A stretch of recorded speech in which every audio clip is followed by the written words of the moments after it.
É sobre a fusão do PP, DEM, PSL. Gente, isso é mentira. Nenhum dos três partidos que são presididos por três caciques vão abrir mão do fundo de cada partido e nem abrir mão da presidência do fundo para fazer uma fusão. Esqueçam isso. Isso é notícia plantada. Renato, como você vê isso? Olha, Camila, eu vejo o seguinte: como é que eu posso me dar bem com esse sistema? Da melhor forma, eles vão querer manter. Então, eu concordo contigo, mas fundir para quê? Se hoje 3 partidos separados, tem 3 que comandam e 3 que controlam quem vai se candidatar, como vai se usar a grana. Esse é o nosso sistema partidário, da nossa democracia, entre aspas. A gente precisa de uma reforma política para ontem, dentre outras coisas. Já que a gente está falando de reforma política, e eu quero a opinião da Cissa também em relação a isso, voto distrital puro. Eu acho que isso seria a solução, acabaria com o coeficiente eleitoral. A gente também tem que acabar com o fundão e que volte os financiamentos empresariais. O dinheiro é do empresário, que se vire, que se dane, ele que coloque onde ele quiser, né, Cissa? Cada um coloca o seu dinheiro onde quiser. Mas eu defendo o voto distrital puro para que pare esse negócio. Por exemplo, eu vou citar o exemplo de São Paulo, Janaína Pascoal. Janaína foi a deputada estadual mais bem votada da história, inclusive passou os votos de Joyce Hasselmann para deputada federal. Só com ela entraram 9 deputados na Assembleia Legislativa de São Paulo, que vocês não votaram, vocês não sabem quem são, ou quais são as atuações deles dentro da Lespe. Eles entraram na onda bolsonarista, porque foi pelo PSL, mas eu garanto para vocês que dos 9 que entraram com ela, 4 agem pelo PSDB. Como você vê isso, Cissa? Bom, eu acho esse negócio de coeficiente eleitoral absurdo, completamente absurdo. É muito difícil até explicar para um americano que isso existe, porque aqui você vota nos seus representantes e você cobra os seus representantes. Aí essa história desses votos que vão para sabe-se Deus quem, e outra, né? Quando eles sabem que eles vão entrar, eles não têm por causa do coeficiente eleitoral, eles não têm compromisso com o povo. Eles sabem que eles podem fazer o que quiser, que eles não devem nada a ninguém, que basta ter um grande puxador de votos e o resto vai junto e faz o que quer, porque não tem essa responsabilidade. Então, isso é uma coisa muito estranha, muito complicada, que eu espero que acabe. Mesma coisa com essa existência de milhares de partidos. Eu acho um absurdo ter muito partido. E em relação ao dinheiro, desde que não coloque o nosso dinheiro na cueca, eu acho que está tudo bem.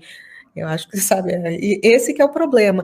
Mas aqui, além dos empresários doarem, e isso tudo tem que estar contabilizado, tudo bonitinho, aquele dinheiro não é dinheiro de caixa 2 indo para a eleição, é o dinheiro, porque eles até aqui, eles não doam diretamente para o partido, eles criam uns PACs que são tipo umas organizações não governamentais, umas fundações, é mais ou menos esse sistema jurídico, e aí, através deles, eles dizem quem que eles vão apoiar, por que eles vão apoiar, quais são as pautas que eles estão apoiando, e aí o dinheiro vai para eles. E também tem a doação das pessoas, individual. Eu, Cissa, doei dinheiro para a campanha do tio Trump. Ele me representa, eu quero que ele se eleja, então eu vou fazer um cheque de tanto e vou mandar para a campanha. E foi para ele. Então, eu podia também ter doado esse mesmo dinheiro para um PAC, para um super PAC. E a minha escolha foi mandar direto para o PAC dos filhos dele até, porque eu não confio no Comitê Republicano Nacional, porque eles têm alguns rhinos lá, então eu não sabia se o dinheiro ia exatamente para a campanha dele ou não, então eu escolhi o PAC que apoiava as ideias que eram mais próximas à minha. E eu acho isso muito justo, muito honesto, e tem uma abertura, porque esse dinheiro todo tem que ser contabilizado. Quem doou, até porque o dinheiro que você doa pode ser deduzido do seu imposto de renda, então tem esse link e incentiva as pessoas a doarem, e E uma outra coisa, o voto distrital, eu acho a melhor coisa que tem, porque assim a gente tem mais contato com os nossos representantes. Eu ligo para os meus representantes. Se eu quiser, der louca, eu quiser ligar para o prefeito da minha cidade, eu ligo, ele vai me atender. Eu ligo para o senador do meu estado, para o senador que representa o estado em Washington, D.C., até se eu me mudar para Nova York, eu posso ligar para a Alexandra Ocasio-Cortez e xingar ela doidado, porque aqui eu tenho a liberdade de expressão e eu posso xingar se eu quiser também. Se eu quiser elogiar, se ela fizer alguma coisa boa, desculpa, eu também posso elogiar. Então, a gente tem essa liberdade e eles são, como eles são nossos funcionários e porque eles dependem desse voto distrital, eles têm que aparecer de vez em quando no distrito para saber como é que estão as coisas, para serem cobrados, para serem elogiados. Existe uma proximidade maior com o povo e existe também uma cobrança maior. Então, eu sou muito a favor do voto distrital, muito mesmo.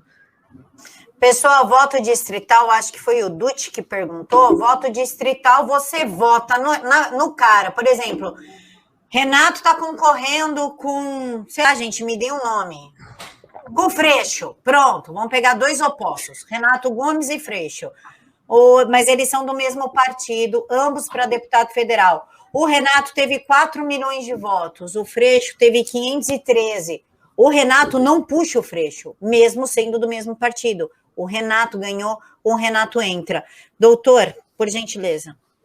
No voto distrital, você tem que separar as regiões em distritos. Dentro desses distritos, os candidatos vão competir entre si e leva aquele que receber mais votos. É simples assim. Eu não acredito que saia o voto distrital puro sem antes o Brasil se transformar num Estado de direito e a democracia ser instaurada pela primeira vez. Porque o voto distrital puro, ele fragiliza partidos políticos, sobretudo fragiliza os donos dos partidos, que hoje decidem quem vai ou não ser candidato. Então, por que adotar um voto distrital puro se vai acabar essa proporcionalidade onde de um puxador de voto carregar mais meia dúzia que ficaria devendo favor ao dono do partido que permitiu, dentro do estatuto partidário, que eles concorressem. Então, não faz muito sentido com esse sistema que a gente tem hoje. A gente tem que resolver primeiro a causa do problema, que é transformar o Brasil num Estado de direito e limpar o Estado da criminalidade, e aí sim fazer as reformas necessárias. Aí sim, eu acredito que saia uma reforma política decente, com enxugamento total de partidos, permitindo candidaturas avulsas, de repente prescrevendo o recall, que é a forma da população arrancar a um candidato que começou a fazer um monte de bobagem, arrancar antes das próximas eleições, e por aí vai. Você consegue aperfeiçoar esse sistema e, inclusive, implantar o distrital puro. Eu sou absolutamente contrário a essa votação com base em coeficiente proporcional, como ocorre para deputados federais e estaduais. Aqui no Brasil, a gente sabe aonde chegamos. Na Câmara dos Deputados, salvo engano, são 27 a 30 deputados que se elegeram com voto direto da população, ou seja, 6%. Doutora, então já emendo a pergunta, é financiamento de campanha privado ou fundão? Privado, sem dúvida alguma. É o dinheiro privado, eu coloco onde eu quiser. Se eu quiser doar, eu declaro e fim de papo. Eu acho que tem que ser, não precisa limitar. Se o cara tem muita grana, ele quer apoiar um candidato, que apoie o candidato dele. Eu sou contra essas barreiras, não tem que limitar pouquinho de dinheiro, porque o outro candidato não tem um financiador riquíssimo e não vai... Paciência. Você quer liberdade? Tem que ser liberdade. Se o cara ganhou muito dinheiro, ele quer doar muito dinheiro para alguém da preferência, que representa os valores que ele tem, deixa o cara doar. Por que restringir? Você quer se forçar uma igualdade assim, que é fictícia. As pessoas têm que fazer aquilo que a consciência manda. Você tem que ter um regime de liberdades, efetivamente. Esse é um caso específico. O cara quer se candidatar, ótimo, se candidata, mas não tem ninguém que financie. Paciência, ou banca do próprio bolso, ou tenta fazer milagres e se eleger sem dinheiro. Agora, fica inventando moda e quer sacar do dinheiro público ali aquele pichuleco para fazer valer os seus caprichos de ser um deputado ou um senador. Assim é mole, é muito fácil. E quem teve essa ideia maravilhosa do fundão eleitoral foi quem? Foi o Fux. Saiu daquela cabeça brilhante. Opa, peraí, como a gente rouba mais dinheiro público? Sei, vamos proibir financiamento privado e vamos começar o fundão. Porque, na verdade, pessoal, a ideia de acabar com o financiamento privado foi por conta do lobby. Por exemplo, o deputado federal é eleito porque o Odebrecht botou dinheiro, por exemplo. E esse deputado passa a agir em nome da Odebrecht. Com o fundão eleitoral, o Estado começou a pagar a campanha deste mané, que mesmo assim fez conchavo com a Odebrecht, porque ele recebeu por fora. Certo, doutor? Com certeza. E outra coisa, o que deveria ser proibido, o que deverá ser proibido quando voltar o financiamento privado, é uma empresa, por exemplo, financiar mais de um candidato. Uma empresa quer o candidato tal, então banca só aquele candidato. Ou então, inclusive, se proibir financiamento de empresas, se permite só financiamento de pessoas físicas. Dá para você aperfeiçoar o modelo.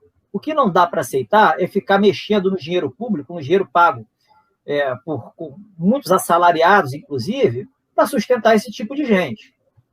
Isso não faz sentido. Isso aí não é, eu diria, moralmente decente. A gente está vendo o que está acontecendo no país. E tem gente que defender isso ainda, realmente o povo não está com absolutamente moral alguma.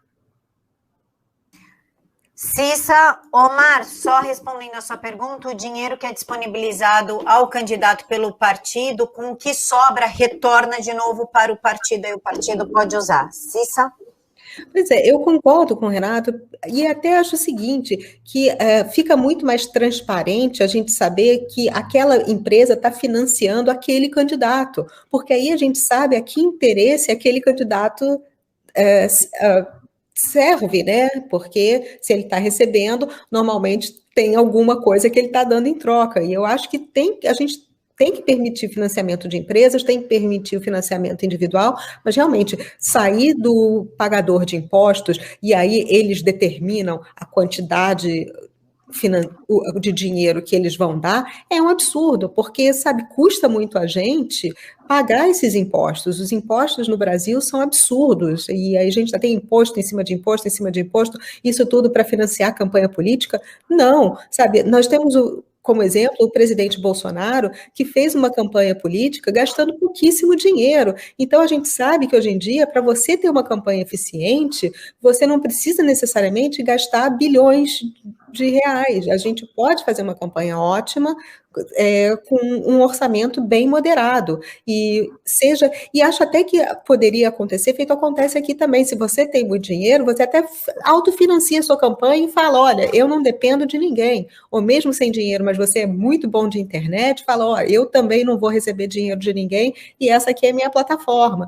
E vamos cobrar esses políticos pelo que eles fazem. Mas eu sou extremamente contra esse fundão. Acho que realmente o financiamento tem que existir de maneira privada, mas vamos ver o que vai acontecer, né?